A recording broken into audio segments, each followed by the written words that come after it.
Hello, lovely listeners. This is AQB Radio team presenting you our first official episode and many more episodes to come every Monday at 6 p.m.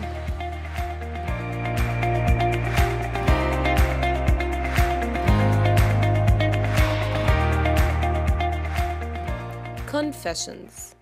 Confessions are always hard to do, whether you want to express your love to someone or tell them how much you hate them. Whether you want to confess that you want to do a certain adventure and live your life to the fullest, or maybe end your life and commit suicide. But would it be easier for you if you made these confessions while being anonymous?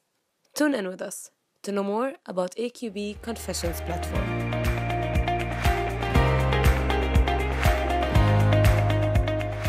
AQB Confessions is an anonymous platform. It was made by Abdullah Jabe. He's a third-year student at Al-Quds Bard College. When we asked him, how did he come up with this idea? He said, first, it's not my original idea. I saw these confession pages on different universities about 2 years ago, and I thought, why not doing it in AQB? It would be some kind of a social experiment where people can have a totally, completely anonymous platform and they can express and say whatever they want. So Abdullah, were you surprised from certain confessions or did you expect them all? I knew that there's going to be negative people and I knew that there's going to be people who talk about their depression, but people who are suicidal, this is what I was surprised from. I was also surprised from the people who made confessions that they can't find friends in AQB. It really surprised me.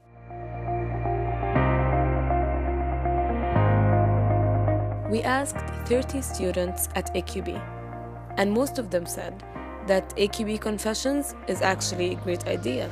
It offered you to express yourself and to confess while having a safe zone to do that, while others said that it depends on the confession. For it raises the question, is this freedom of expression or is it hate speech? Let's hear what two students in AQB think about this, Amani Isa and Baha Abdir. My name is Amani and I'm a fourth year. I'm studying human rights natural law in Al-Quds Bard.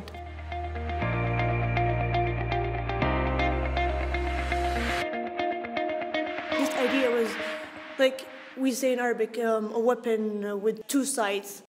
Positive, like I've seen a lot of interesting confession people complimenting each other, and this is great. And some confessions were funny and created like a really positive atmosphere.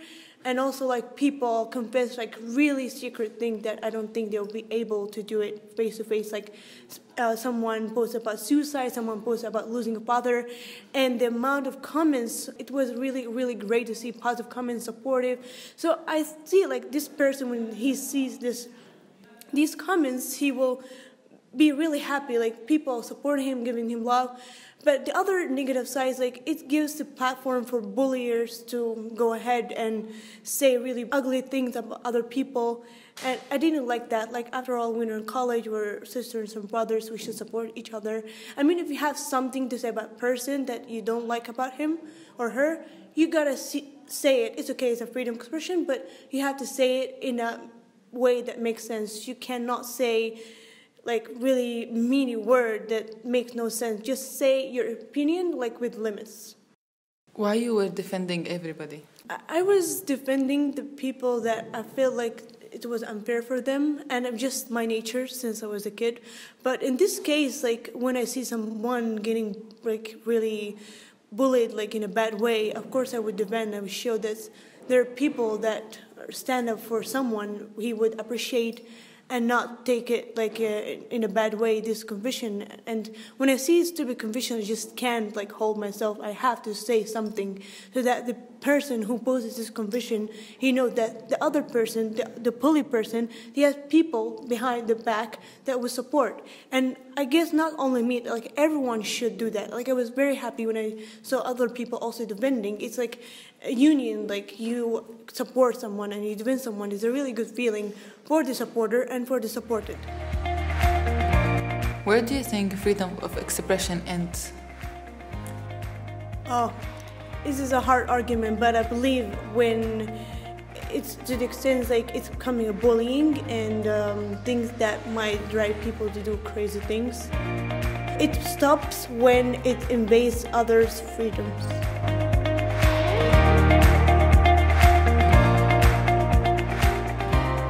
My name is Baha. I'm a second-year student at Al-Quds Bard College, majoring in human rights, and I've been always perceived as the black sheep of the AQB community. I have to confess that as a human being, I felt really targeted. This was really disappointing in one way or another. When you see that you are targeted many times, you feel like there's a certain message that is being delivered to you, and not only specifically to you, it is also trying to grab the attention of other people.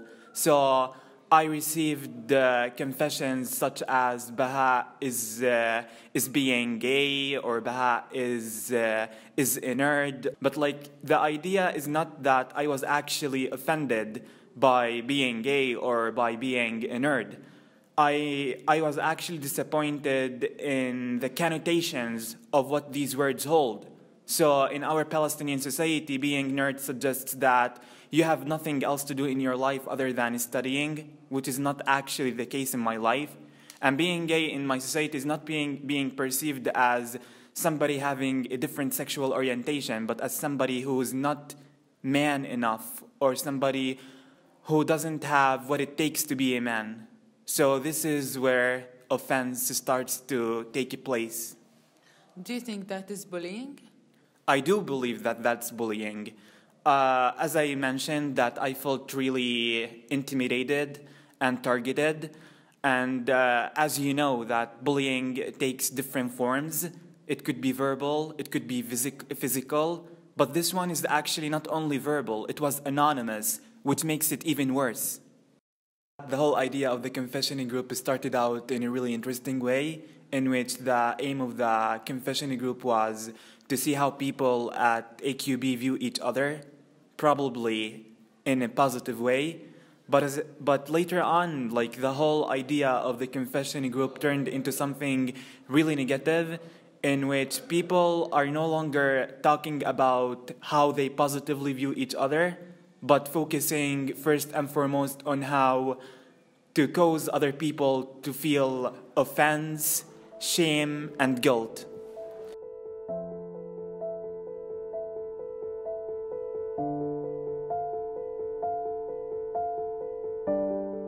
So tell me, was it worth it? Yes, I'm talking to you. If you were the one who was posting these negative comments, if you were the one who was bullying other people, what did you actually get from doing this? Are you satisfied? Because I honestly doubt. And if you were the one who was posting these positive comments, if you were the one who was complimenting other people, thank you. But why don't you do this in real life? Why don't you do this face to face? See, the thing is, nowadays we're more comfortable than talking behind the screen than actually talking face to face. I'm not here to lecture about pros and cons of social media, but I'm only suggesting. Can we leave social media for a bit to focus on our real social life? If you have something negative to say, if you have something positive to say, just say it to that person right ahead. You don't have to think about it. Maybe there's a misunderstanding.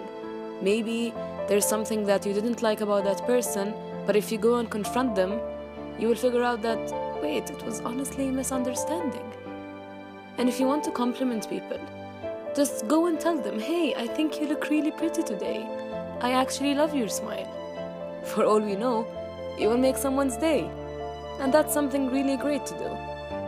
So go ahead, people. Say whatever you feel like saying before even counting to 10. Only count to 3. And then say it. Confront each other. Don't let this screen be the wall. Let's break these walls to build bridges between us. And Abdullah, I ask you, maybe you will consider doing another session after this episode. And maybe, hopefully, there's going to be change. Thank you for listening, dear ones. Till next time, take care.